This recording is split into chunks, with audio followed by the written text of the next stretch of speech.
baby. We in here, yeah, we in here. 'Cause we been Y'all better get comfortable with saying black. We in here, yeah, we in here. Black versus the Board of Education. 'Cause we been here, rid of us now.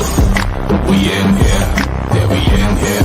'Cause we been here, rid of us now. And you know that we know, and we go, so you do what you know. That's why we are indeed a whole mood.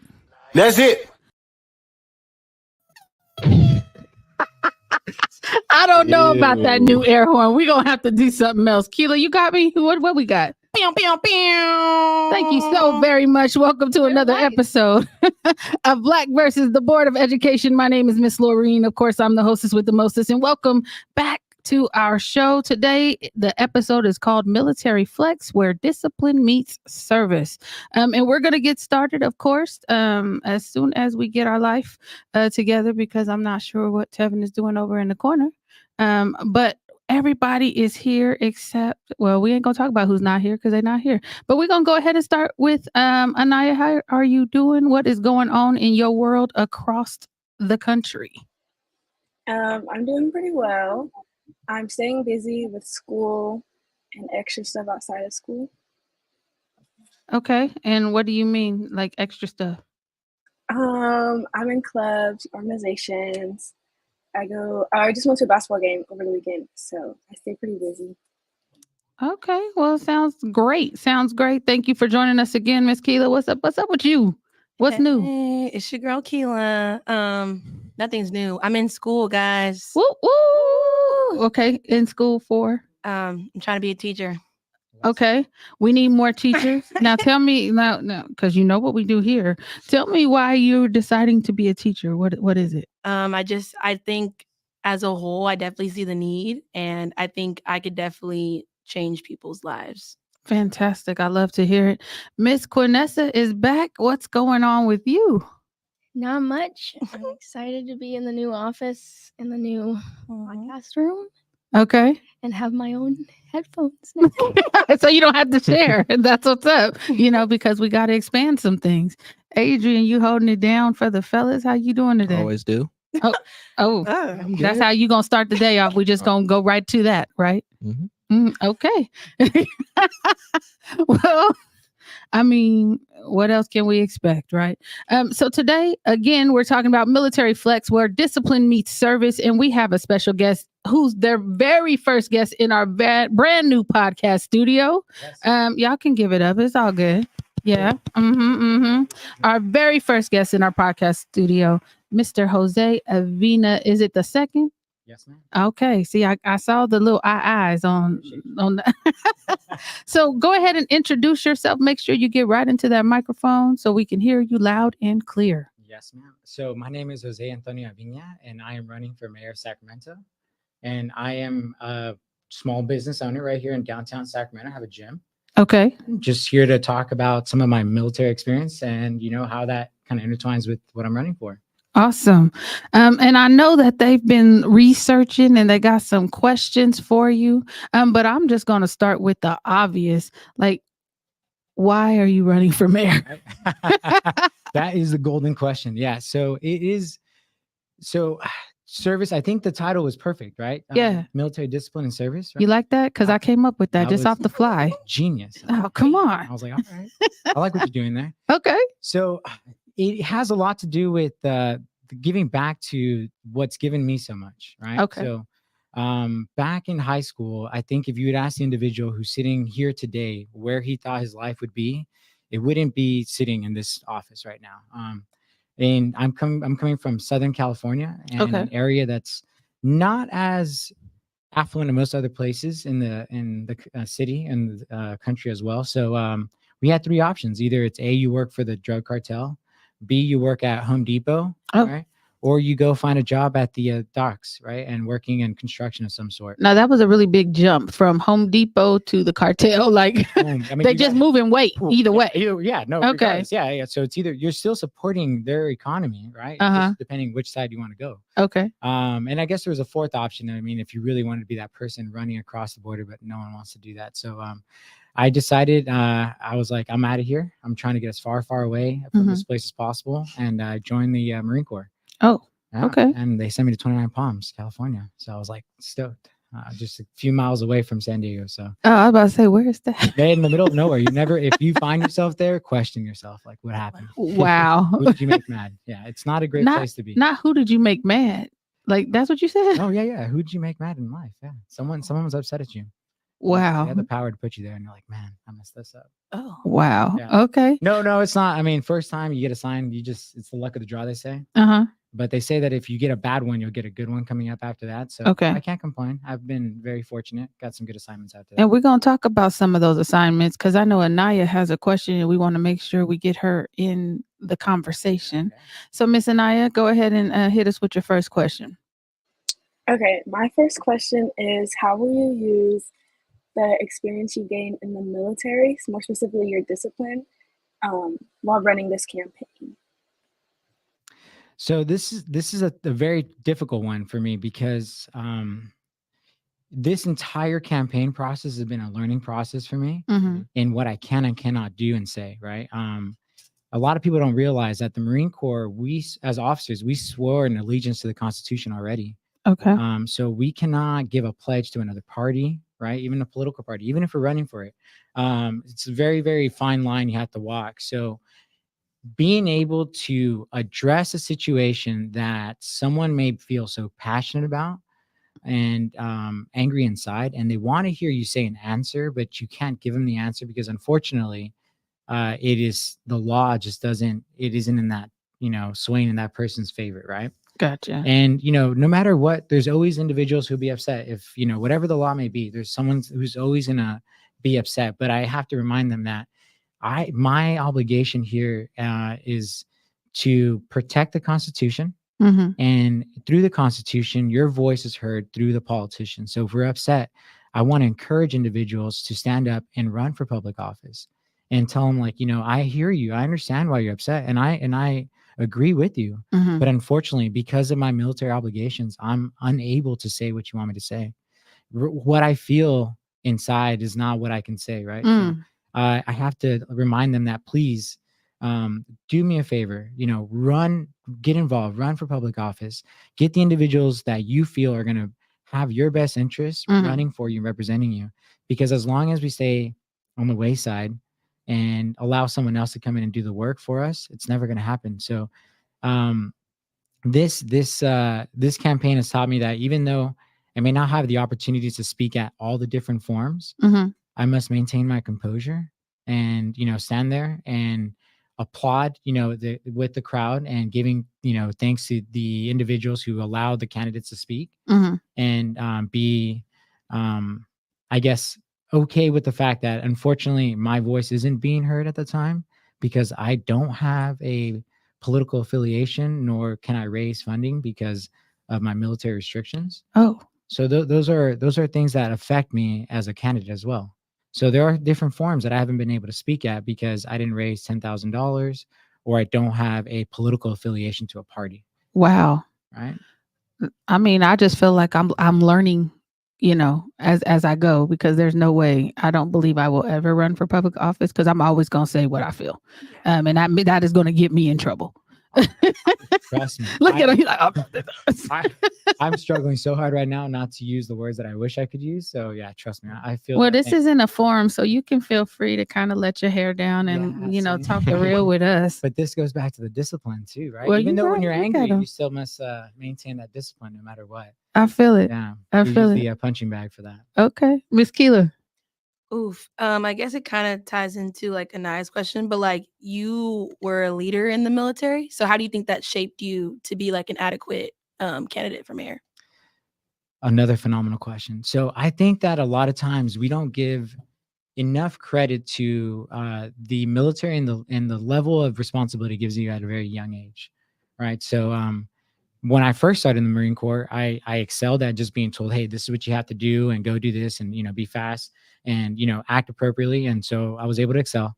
And I was quickly given the responsibility of taking over as a squad leader, then a platoon sergeant. And then from there, given the opportunity to go to officer candidate school to become an officer and lead Marines.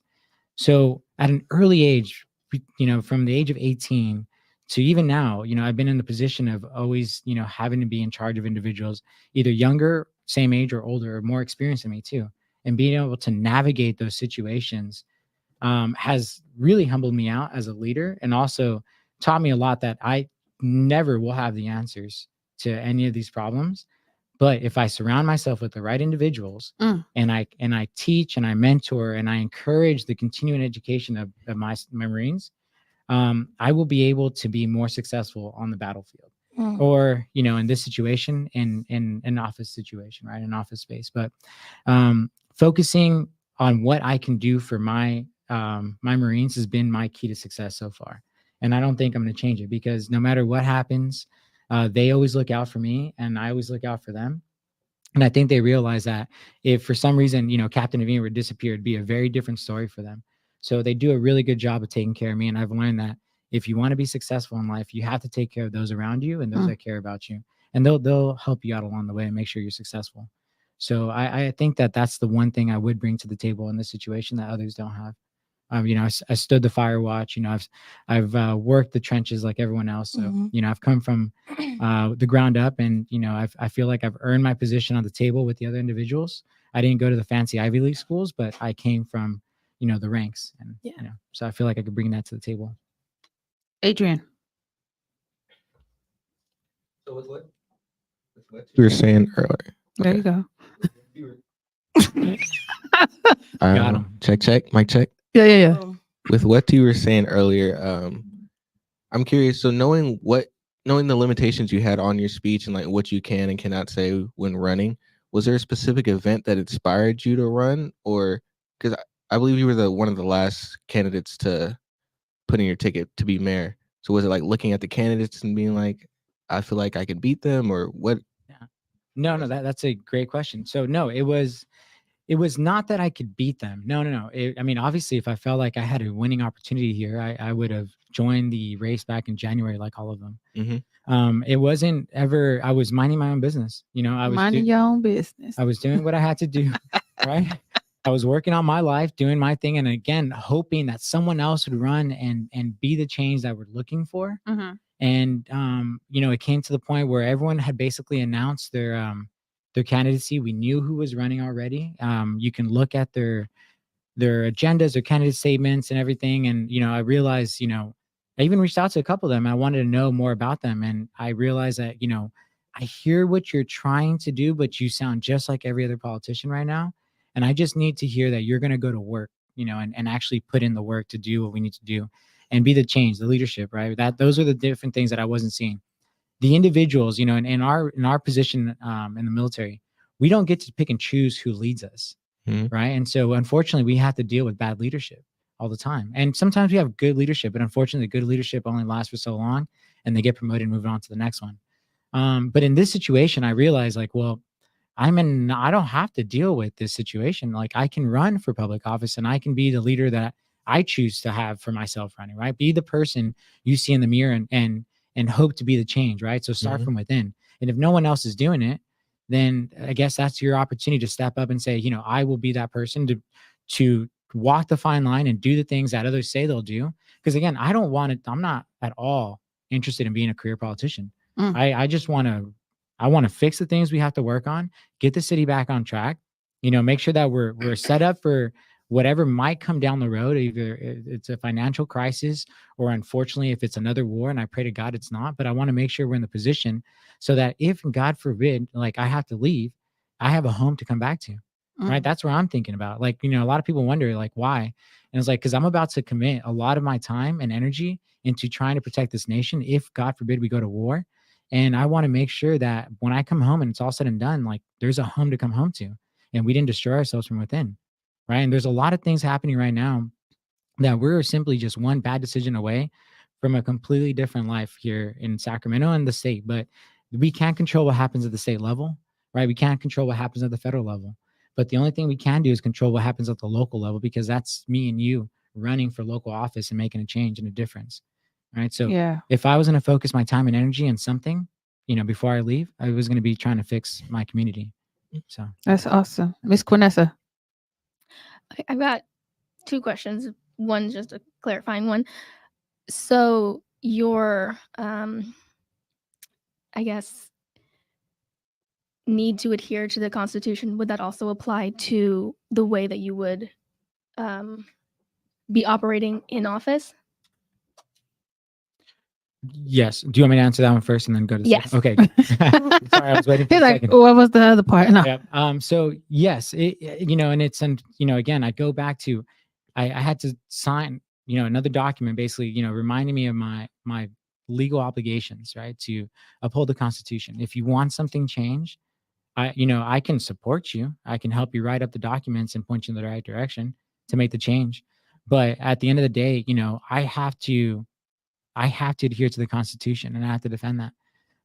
There is no gray area for that one for me. It's, there's, it's either right or left, right? One or two, black or white. Like, it is, unfortunately, there is no gray area. So I have to go with what the Supreme Court may have ordered in whatever situation we might be talking about. Okay. And my other question is, what would you say to your voters who would question someone who, because the Constitution was written in 1787 and not updated until 1992, or was the last update was 1992. So what would you say to voters who might question a candidate whose loyalty is to a document that is over 30 years old now? Yeah, a piece of paper. I mean, it is, trust me, it is the one thing that keeps us from doing the bad thing, right? So people don't realize, but Marine Corps officers, we have uniform items we're supposed to carry at us at all times, right?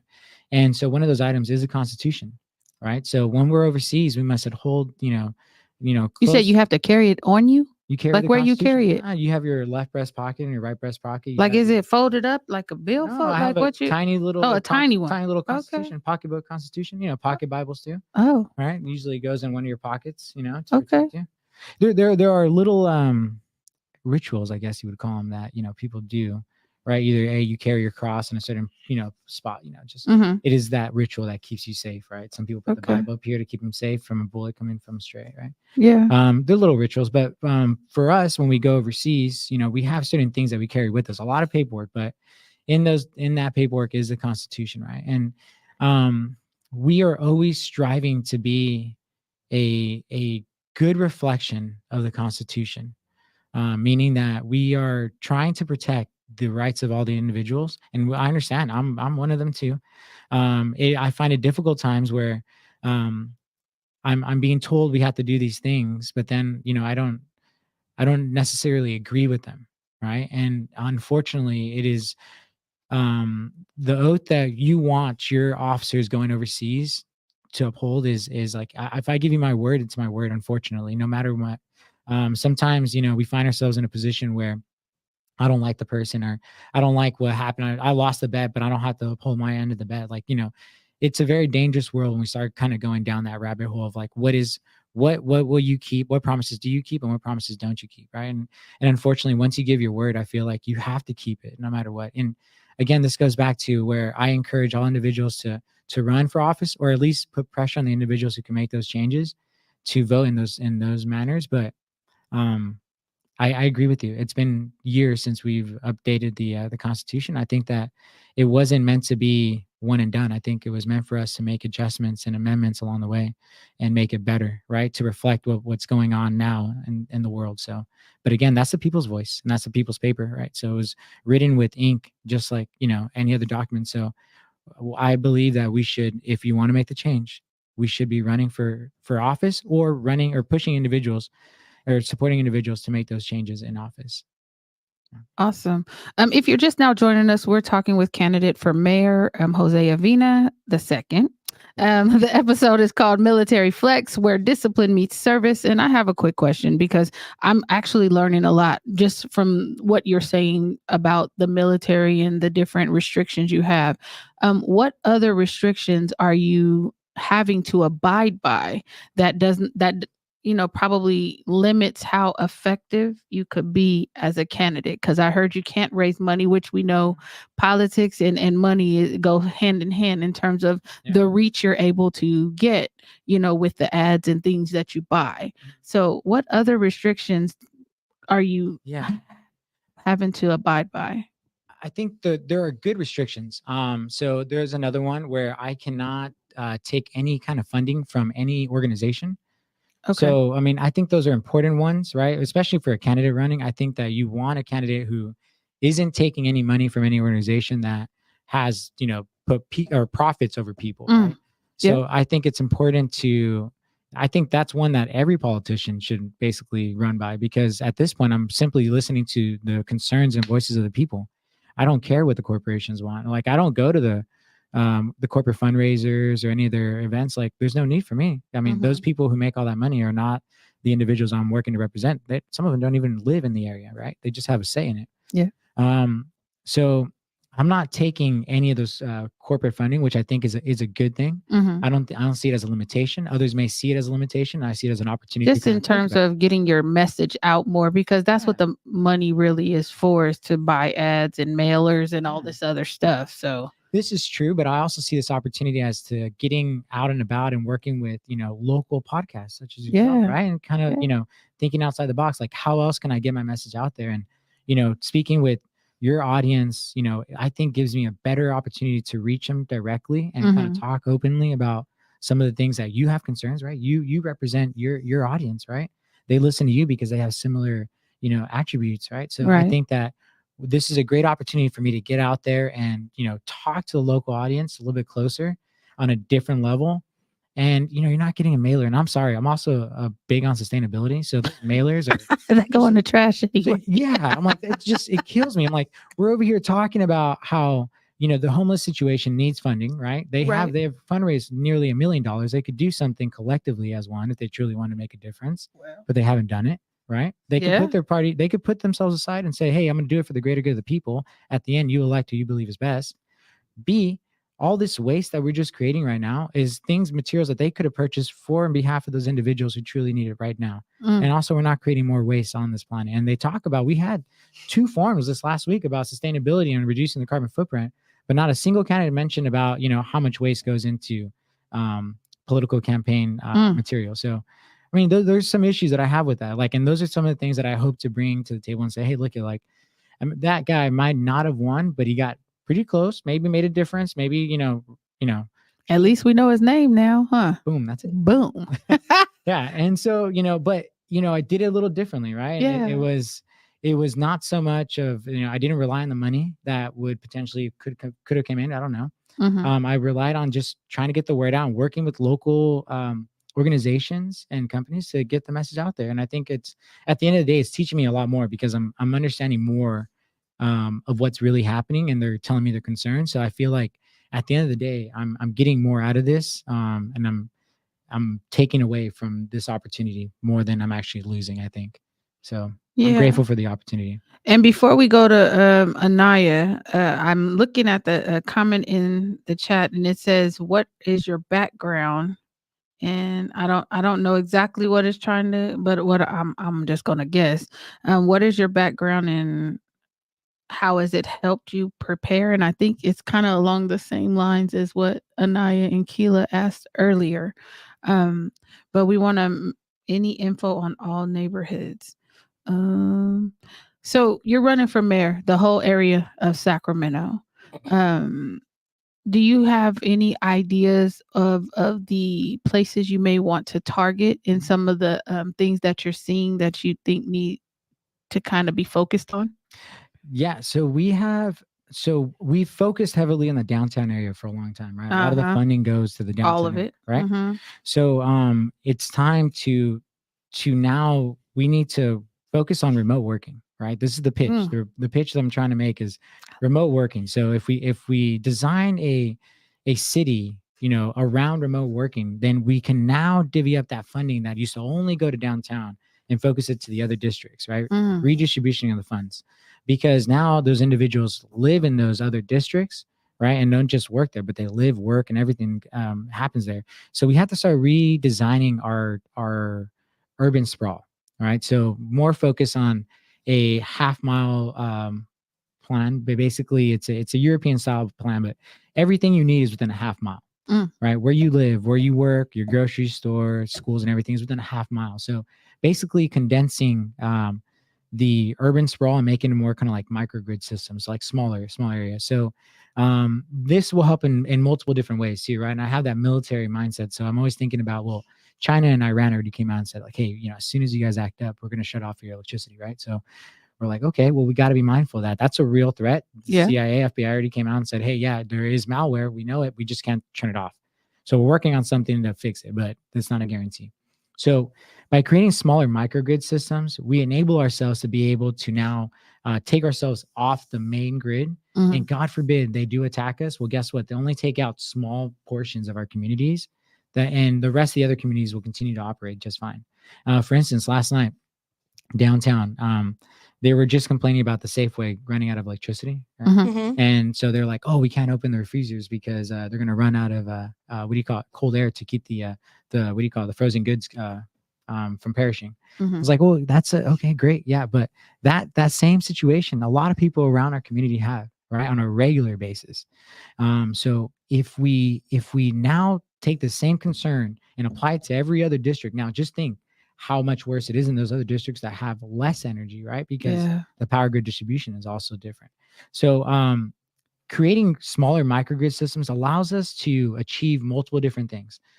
You don't have to travel as far anymore to get your groceries or to go to the gym or go to work and everything. So that's less strain on your vehicle, which puts more money back in your pocket at the end of the year.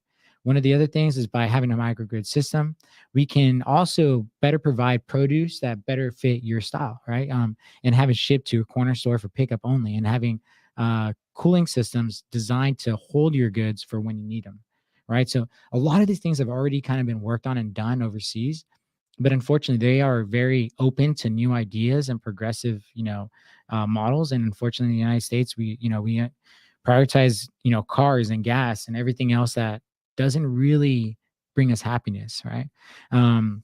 With that 0.5 mile radius, you also look at more community gardens and community spaces, right, to create Mhm. more outdoor activities for families and community engagement.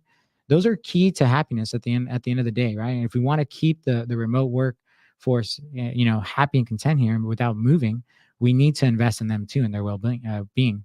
So putting the money back into the workforce that's going to sustain this economy Mhm. for the next 6, 8, 10 years, because that's the future that we're all moving in.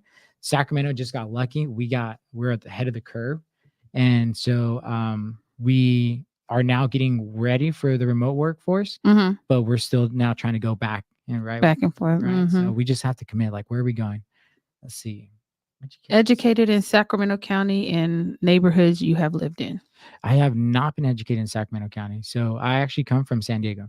He comes from San Diego. And what neighborhoods have you lived in out here? So I lived in, when I first came to Sac State, I lived in I lived on campus, but then I moved to Fair Oaks and Howe. Mhm. And then from Fair Oaks and Howe, I moved downtown, or I was on 65th, and I don't even know what.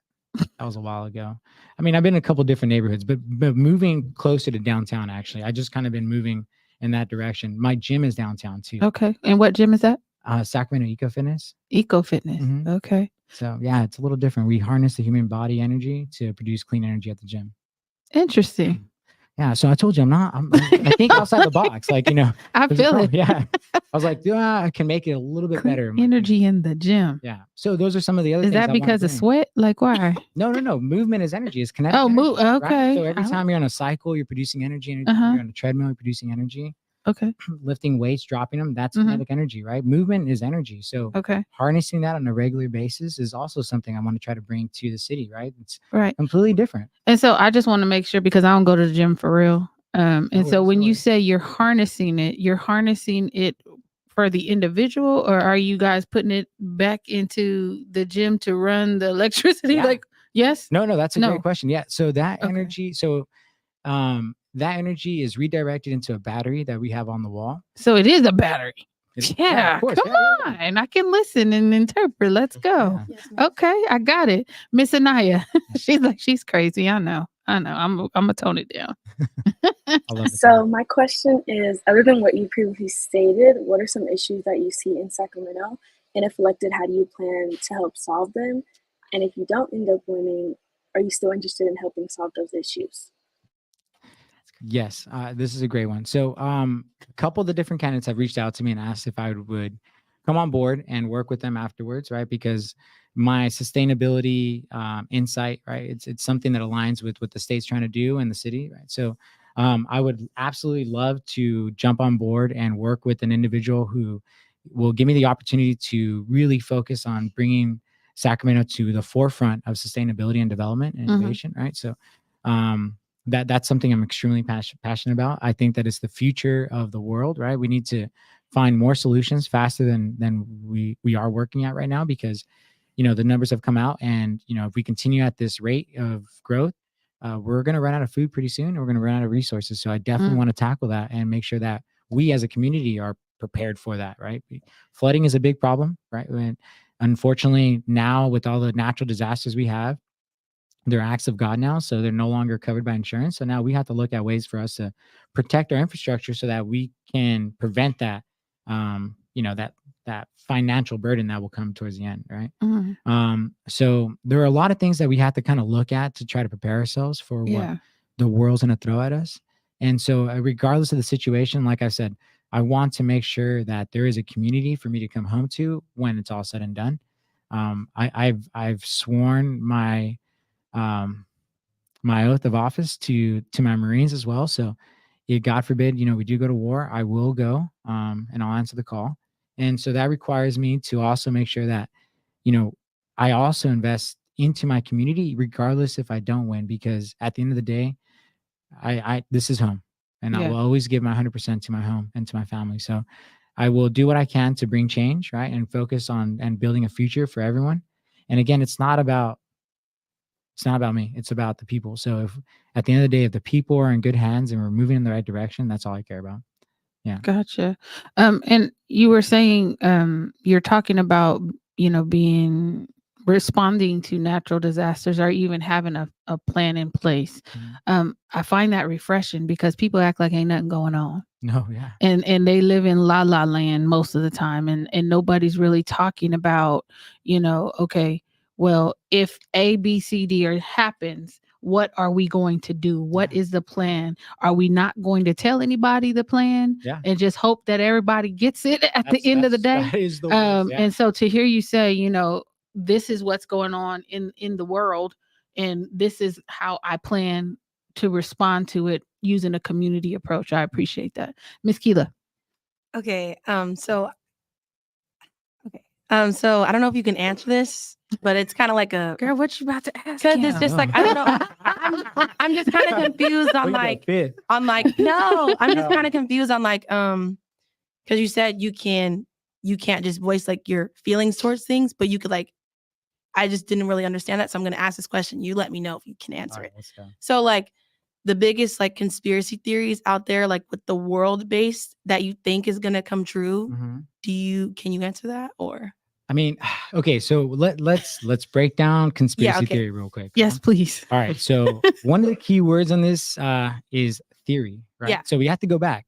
It's if it's not a fact yet until it's been proven or tested, right? So we can go on a theory or an intel lead, right? I mean, I guess you can kind of make an argument for both, right? One could be, it's up to you. Here's some rumor on the street. You go with it, run with it, decide if it's good intel or bad intel, right? I guess it's up to you to decide, but then that's for you, right? Let's put you in my position, right? It's your job to make sure your Marines stay safe, right? Or your crew here, right? So you got to do the research, right? And, you gave me some good intel. You're saying that this could happen, but where? Find the truth, right? Because at the end of the day, you made a promise to every parent that they belong to that you'll keep them safe and that you'll do everything you can in your power to keep them safe, right? So that means you don't get any sleep. You don't get any sleep. You have to study through the night to make sure you got all the information necessary. So, and they're well rested to go do the job. So, I cannot go on a hunch or a conspiracy theory. I can only deal on facts. So you can bring me something and I'll say, okay, I hear you. I understand it. But with it, you got to provide me some facts with it, right? So if you want me to make a decision based on a hunch, I cannot make a decision based on a hunch. And I understand I have to achieve a decision, right? But sometimes making no decision in the time being is still making a decision, right? So what conspiracy theory are we talking about? So say for instance, okay, I don't know if everybody got the weather app yesterday and it was oh, there's going to be a flood. and like we're going to be on flood watch. Mhm. Like, do you think something like that can happen? And then it's like, what resources or what would be your game plan for that? Okay, this is a very real. I don't know if you really want to go into this on a podcast, but it's a very real situation. You know, I like real situations, Okay. so All right. let's do it. All right, so wargaming, right? We already know. If we were to do something to China, right, it would be a natural disaster of an effect, right? If we were to do anything to Russia, it'd be a natural disaster. In fact, we use nature to our advantage. Never use any kind of weapons, right? What is to stop, right?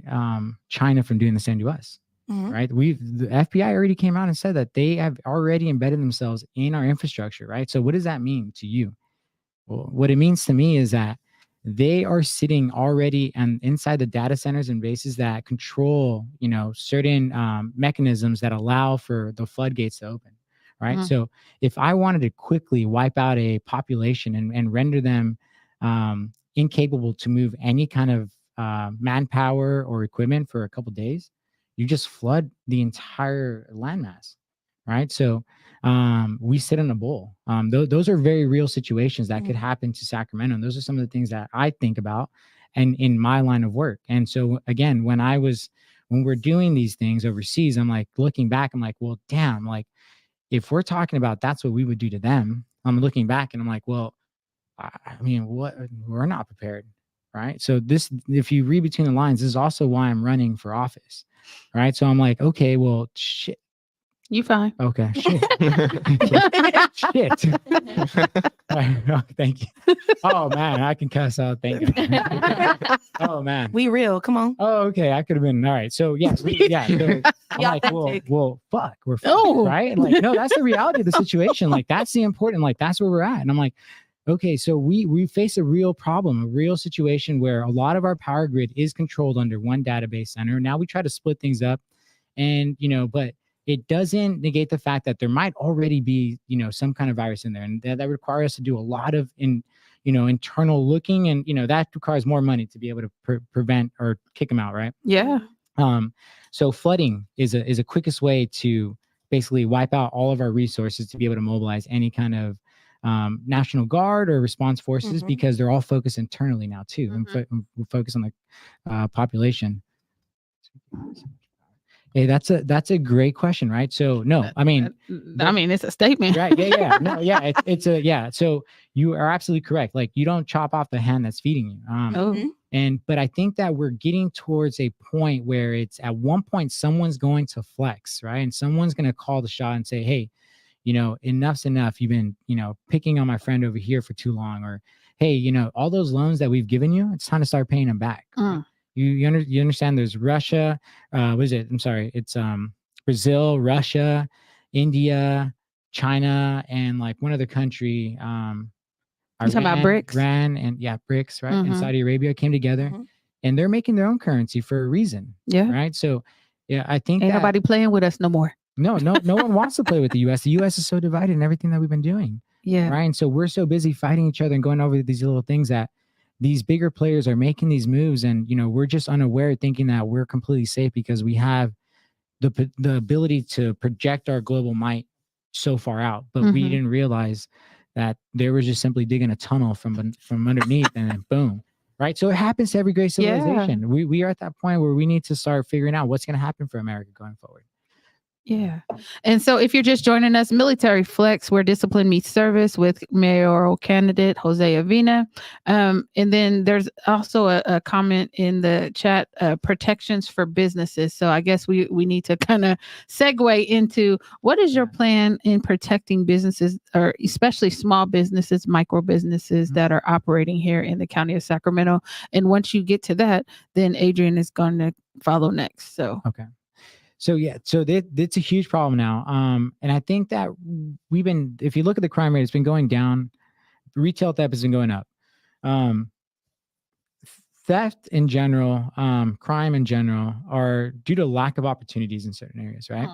So, and again, like I deal with trying to get to the root cause of the problem and trying to figure out how we can solve the problem with as little funding as possible and maximize our resources available to us, right? So theft is the issue. Everyone wants to put more police officers on the streets to determine everything.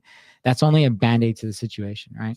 Like, what is really the reality of it is that this is organized at some level, right? So we got to go after those individuals because they're the ones also putting this, this mob, theft mob together to go and start this raid, organize, theft through the streets. So, and it's going back to someone to challenge to to sell again. So going after those individuals is important to me. But really at the end of the day is, what in the community have we failed? Obviously, we have those answers. We know where we failed in the community, investment and resources. I think someone had something about some education. Like, we really failed the communities in the beginning. So the problem is the problem that we as a community also created, and we silenced the voices for far too long and didn't listen and said, hey, the next election, next generation will fix it and solve it. But the reality is that if they were happy and content with everything they were given in life and the opportunities, there'd be no need to steal in the first place, right? So we must ask ourselves, like, is it that crime is on the rise and crime is a problem, or is it lack of opportunities and resources in certain areas the problem? And I would argue with the lack of resources and opportunities is the root cause of this problem. So how do we fix that is the question that I would tackle, and trying to make sure that if we can focus on the communities that are disadvantaged and, pump more resources to create opportunities from within, then maybe we can help solve some of these, questions that we have. And then maybe we'll start seeing a deterrence in public theft or, retail theft. But in the meantime, in order for us to, I think the only quickest way for us to really kind of put a slowdown to this is either work with,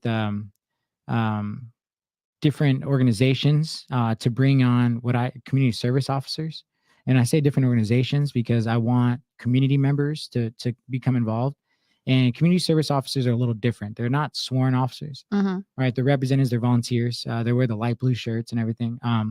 But they can act as a deterrence, right? And a lot of times in the communities, if we bring people who are local, influential individuals in the community, then they can also kind of call an individual out and say, I know you by name, like, you should think twice before committing this crime.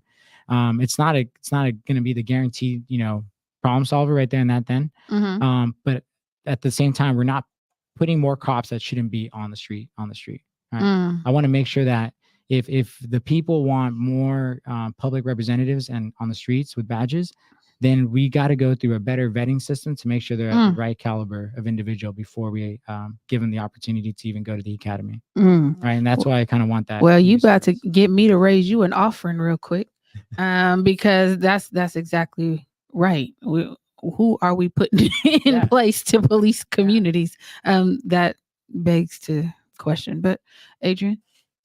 So in America, whether we're thinking locally or federally, do you think there are issues that we are spending too much time thinking about with more important things going on? It's a no, because every issue that we're addressing is important to somebody, right? So at the end of the day,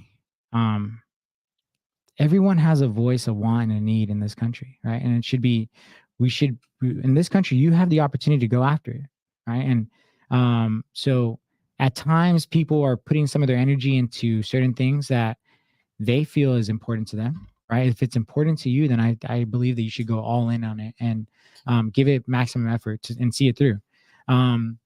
What I personally don't like is seeing individuals half-ass something, where they say, hey, I'm about this, I don't agree with this and I want to change, blah, blah, but that's it.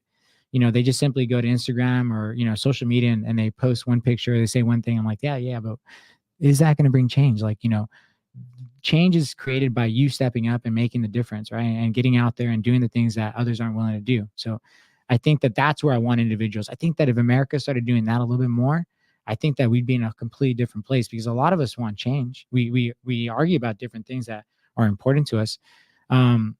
But that's where it stays, right? We'll make our two arguments and then, we'll let it be and we'll walk away and that's it. But, just having a little bit more follow through, I think that we would solve some of those issues and move on to the next big problem, and then solve another problem, move on to the next big problem. But we've become too much of like, hey, we got a lot of problems to solve because we've created a lot of problems and we just let them be without addressing them. So that's where we're at right now, unfortunately. But there are, in my opinion, they are important to somebody, so they're important to me, and they should be important to everyone running.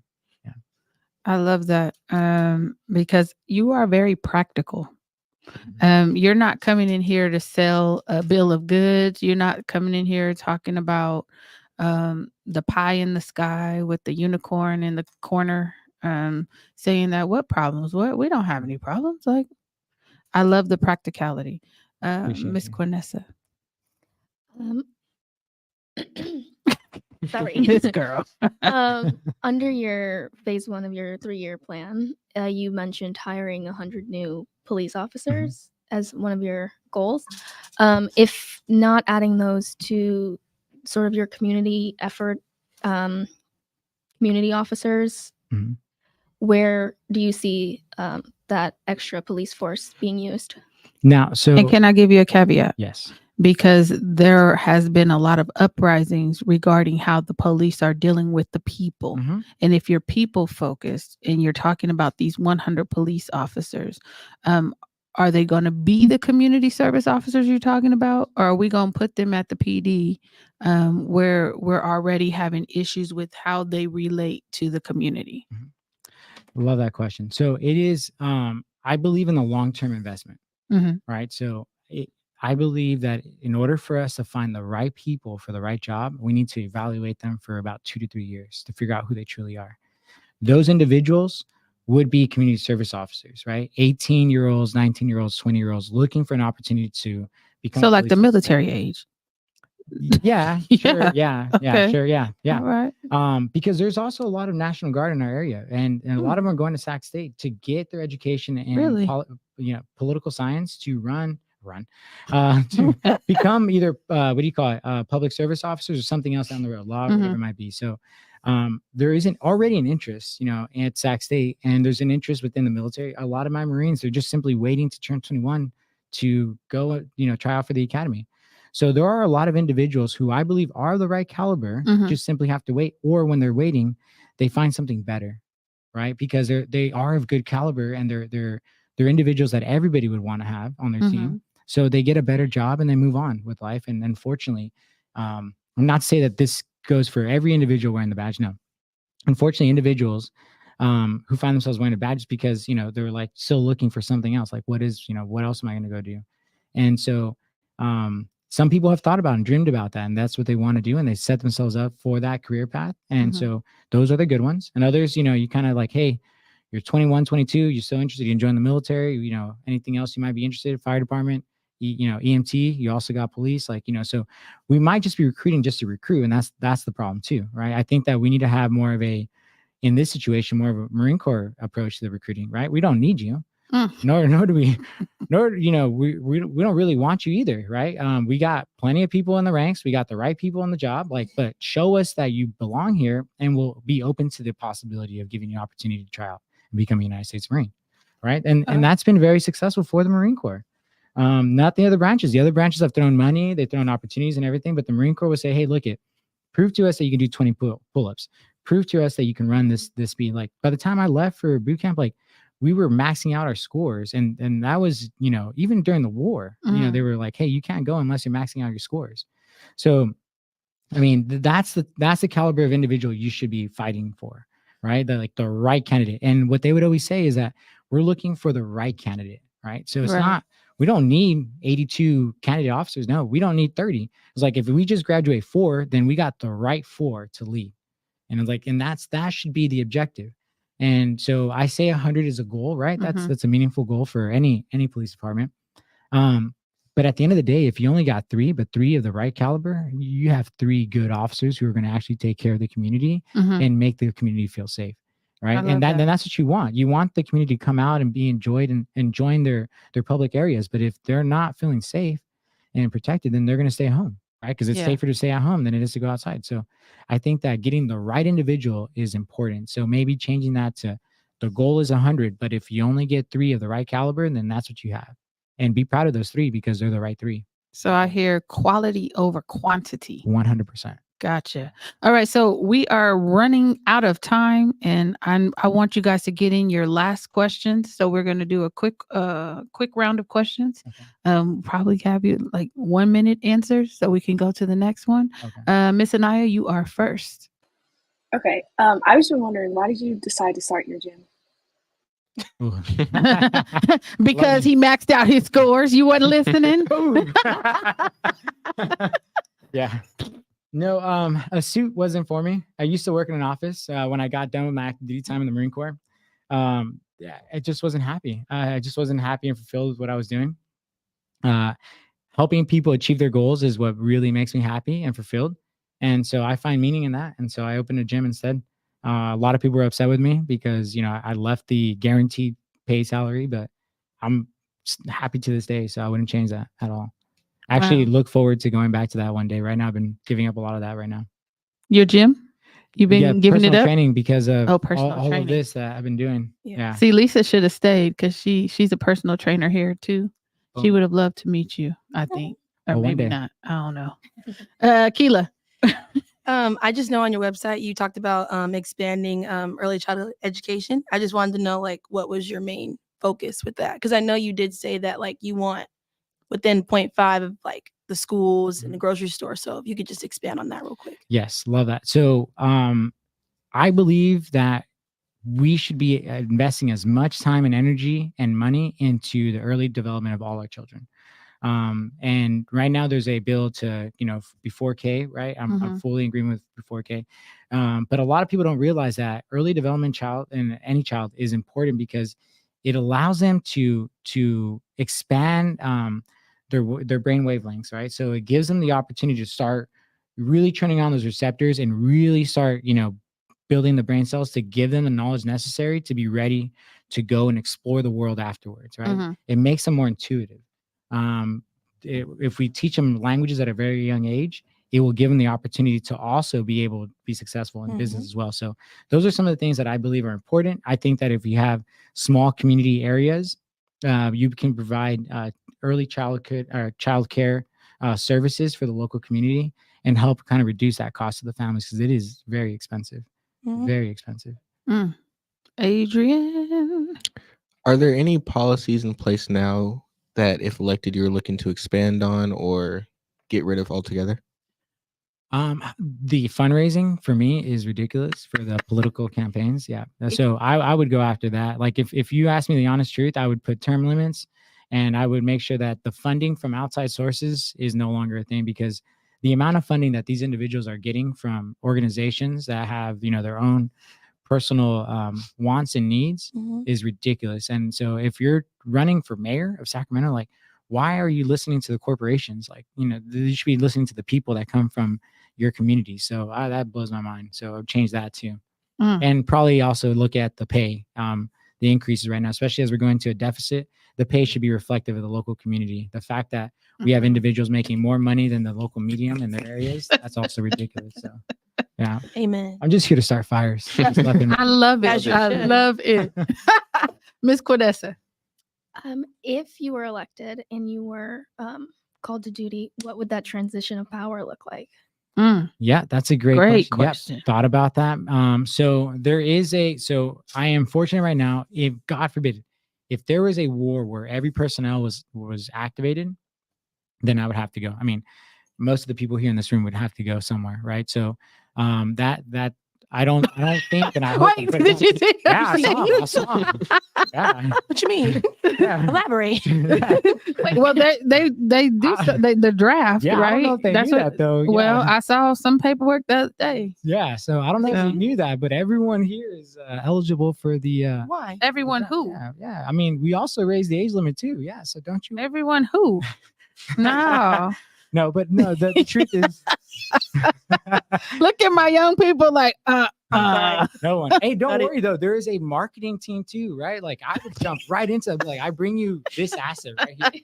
Like I can be a podcast. Like I can help. Like there are other jobs out there. Don't worry, and don't be the first to wait to be signed up. I'm gonna tell you that right now. Oh, yeah. Well, No, okay. but don't be scared. So are you saying do it voluntarily before they involuntarily sign you up? 100%. I'm leaving. Really? 100%. Yes, yeah, because you I'm at going to least the have- camp. Look you at have their a choice. faces. Yeah, no, you have a choice now. And I mean, this is a whole modern era too now. Like if you have certain skill sets and technology and stuff, like they're gonna put that into consideration too, right?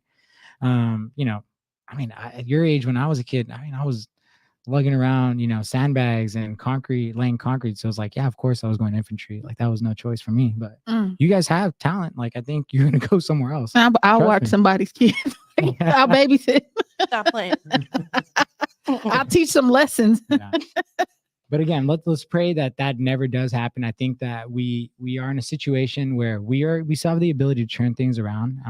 Again, we should use every available opportunity to diffuse a situation with our words.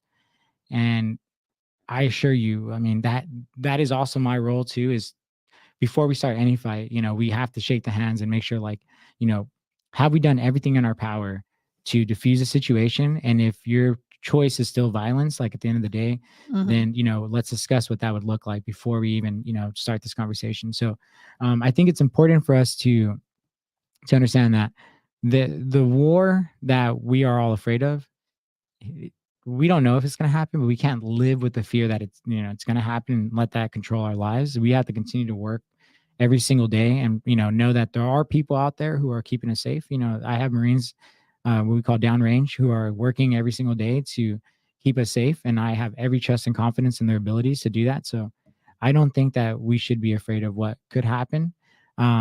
But know that if that does happen, and it is something to the point where everyone is activated, then yes, of course, I will be there with my Marines. But if it's a situation where there's so escalation of forces and things like that, no, I have written permission to be able to continue to do my duties until things do get, interesting. And then it's all hands and we have to go. But again, let's pray that doesn't happen. Yeah. That's a hypothetical that I'm hoping that doesn't come true. A hypothetical that he hopes doesn't come true. Yes. And then he said they raised the age limit. I hope it's not Did you Google it? around my age limit. Because I can't do nothing for you. I can't even go to the gym consistently. Well, they give you a gym membership now too. So Yeah, no, I still won't show up. I don't know. It's still, I'd be like, people get on my nerves. By the time I get up, I want to go back to bed. So I mean, could be an officer, right? no, I can't. No, can't do it. Can't do that. Give you options. I heard him. Well, we absolutely appreciate you coming and joining us today. It was a refreshing conversation. I didn't know what to expect because I'm like, okay, what are we gonna talk about? But this was great. I learned a lot. Did you learn a lot, Keela? I did actually. I didn't know you could like not speak Yeah, out like that. That's kind of crazy to deal with. I didn't know you couldn't raise money. Yeah. Like Yeah. There are people in this world who are not free, Ooh, Yeah, I come know. I mean, we're gonna see you on a meme soon as you keep on talking. They've been going. Avina, get that guy right there. I love it. I love it. Anaya, you learned something today? Tell me something. I did. What you learned? Okay, what I learned was I feel like I learned about you more personally because I know we brought you here to talk about your campaign and your election. But like Keila said, learning about your military background, what you could and couldn't do, I don't think I would have ever known that unless we asked. Well, I appreciate you for the opportunity. And we actually want to invite you back to join us for our open house event that we have coming up, and I'm gonna tell you about it in a second. Miss Quinessa, what you learned? I was really intrigued by your idea of like committing to remote work and just being a very community focused as a city. I think that's like an approach that I haven't heard from Yeah. a candidate, and I think that it would be really effective. So. Yeah, I mean, they try to build a city then that you kind of want to live in, right? So yeah. And then someone in the chat said they learned a lot about you. Thank you for coming on. Adrian, you got something you learned? Yeah, just learned more about what you think because we were all trying to look you up and trying to find out how you were, and it was all kind of vague, and we're making our own assumptions. So, just learning more about you was good. I feel like that is a common thing everyone keeps saying. I think that hopefully the military didn't make me boring. I don't know. I guess it did. Yeah. I think that's cool though, because it like they have to get to know you as a person. And I think people like that personal level. So Boom. Well, they got to wait for that chance then. Facts. Invite me to a podcast. yeah, there you go. And then the last question that I see in the comment is, where can we find your events? So I don't know if you're talking about the candidate or you're talking about the podcast, but do you have some events coming up?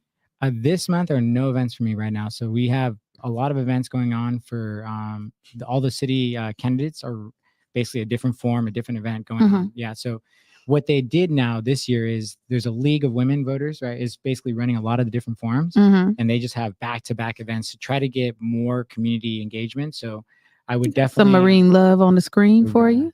Appreciate you. I love it. Yeah. So all the different events are all city organized events. So we'll be out to a lot of different things like that, the different forms. But you can find us on, I guess, at the individual through Instagram or on the website or through the League of Women Voters. Yeah. Do you want to give them your website while you're here?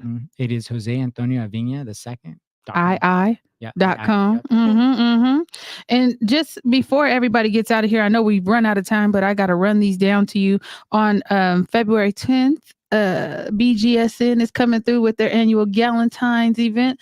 Thank you for putting that up. I appreciate that. But before that, coming on the 7th, the Young Adult Support Network will be right here at BYLP HQ on Wednesday. So if you are between the ages of 18 and 24 and you just want to talk about life and eat some good food, come and join us on Wednesday.